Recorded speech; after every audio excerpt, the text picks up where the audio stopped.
भारत के विदेश मंत्री यानी एस जयशंकर अभी ईरान गए हुए थे और उसके कुछ टाइम के बाद ही पाकिस्तान पर हमला हो गया जो कि ईरान ने किया और इस इलाके से इन्होंने मिसाइल लॉन्च की और यहाँ पर ये 2 बच्चों की जान चली गई।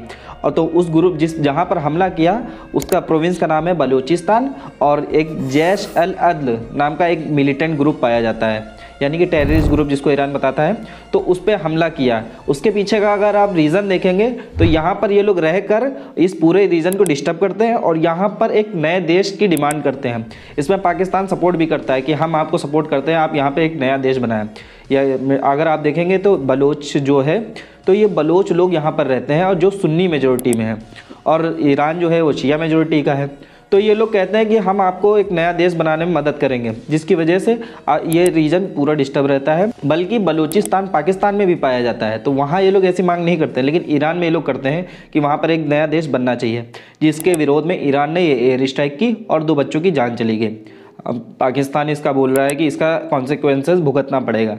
तो पाकिस्तान तो एक न्यूक्लियर स्टेट है और ये दुनिया के लिए मजाक भी है, क्योंकि आप देखेंगे कि ईरान जैसा देश जिसके पास न्यूक्लियर बॉम्ब नहीं है फिर भी पाकिस्तान में आकर एयर स्ट्राइक करके चला जाता है। तो पाकिस्तान का मजाक वर्ल्ड मीडिया में मतलब बना ही रहता है, वर्ल्ड लेवल पे कहीं ना कहीं हमेशा बनता रहता है और ये नया मजाक बना है।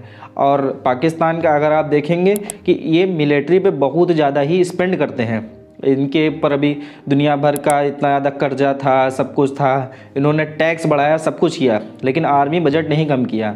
आर्मी बजट लगातार बढ़ाते गए, लेकिन उसके बावजूद इन्होंने अपनी जनता को बिल्कुल सिक्योरिटी नहीं दी और ईरान जैसा देश आकर इन पे हमला कर दिया। ईरान कोई कमज़ोर देश नहीं है, लेकिन फिर भी पाकिस्तान उसके आगे काफ़ी मजबूत देश है, क्योंकि इन लोग के पास न्यूक्लियर बम है। अब पाकिस्तान कहते तो ज़रूर है हमारे पास S-400 का कॉपी, HQ-29 जो चाइना का मिसाइल डिफेंस सिस्टम है वो है, इनके पास सब कुछ है, लेकिन रियलिटी आप खुद देखेंगे कि यहाँ से अटैक हो गया और ये कुछ नहीं कर पाए। कह तो रहे इनका रिटेलिएट करेंगे, तो आगे क्या होता है देखेंगे। लेकिन आप देखेंगे ईरान बैराज मोड पे जा चुका है। ईरान मतलब इतना एग्रेशन दिखा रहा है, ना US की सुनता है, ना ही सऊदी, ना इजराइल की सुनता है।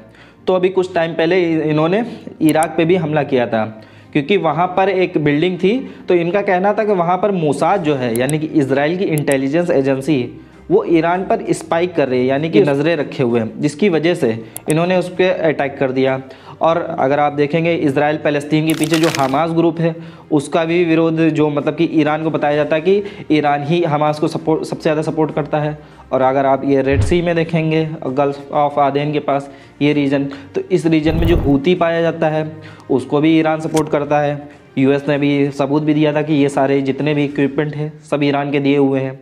और भारत की 2 शिप्स पे भी हमला हुआ था, जिसके लिए जयशंकर बात करने गए थे कि भैया ये आपके तो नहीं है, तो उन्होंने तो कह दिया हमारे नहीं है, लेकिन US कह रहा है कि ये ईरान ने ही भारत पे हमला कराया था, ये जो भारत की 2 शिप थी।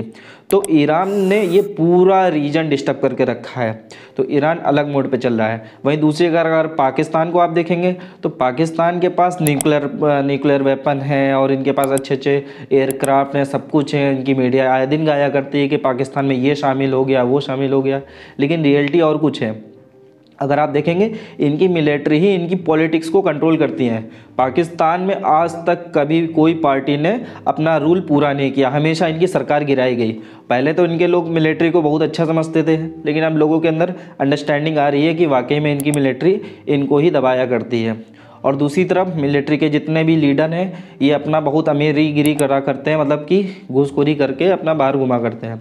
और प्रेजेंट टाइम आप देखेंगे जो पाकिस्तान के फॉर्मल प्राइम मिनिस्टर यानी इमरान खान थे, वो उनको जनता में सबसे ज़्यादा पसंद किया जाता है। अब वो अपोजिशन थे, जिसकी अब उनको हटाने के लिए आर्मी ने उनको ज़बरदस्ती जेल में डाल दिया और उसको लेकर बवाल भी बहुत हुआ था।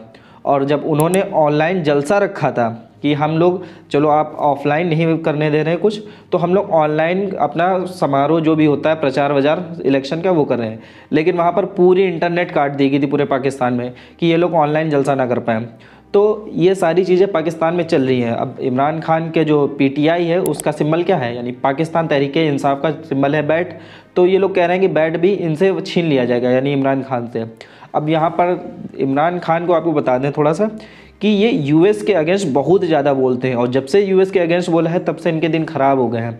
इंडिया के अगेंस्ट भी बोलते हैं, लेकिन इंडिया हम लोग को मतलब भारत के लोग इतना ज़्यादा उनको मुँह नहीं लगाते हैं। लेकिन यूएस के अगेंस्ट जब से बोला है तब से इनके बुरे दिन चालू हो गए हैं। अब ना ये पार्टी में आ पा रहे हैं और ना ही सही रूल चला पा रहे हैं। इनको जनता पसंद भी करती है। यानी कि पाकिस्तान की इंटरनल पॉलिटिक्स ख़राब चली है, जिसकी वजह से कभी अफगान कभी ईरान करके चला जाता है। भारत तो अक्सर ज़्यादातर किया करता है इन पे एयर स्ट्राइक, क्योंकि इन्होंने इतना ज़्यादा टेररिज्म फैला रखा है पूरे रीजन में कि सभी इनसे परेशान हैं। अब देखते हैं आगे क्या होता है कि पाकिस्तान इसको लेकर कोई एक्शन लेता है या नहीं लेता है।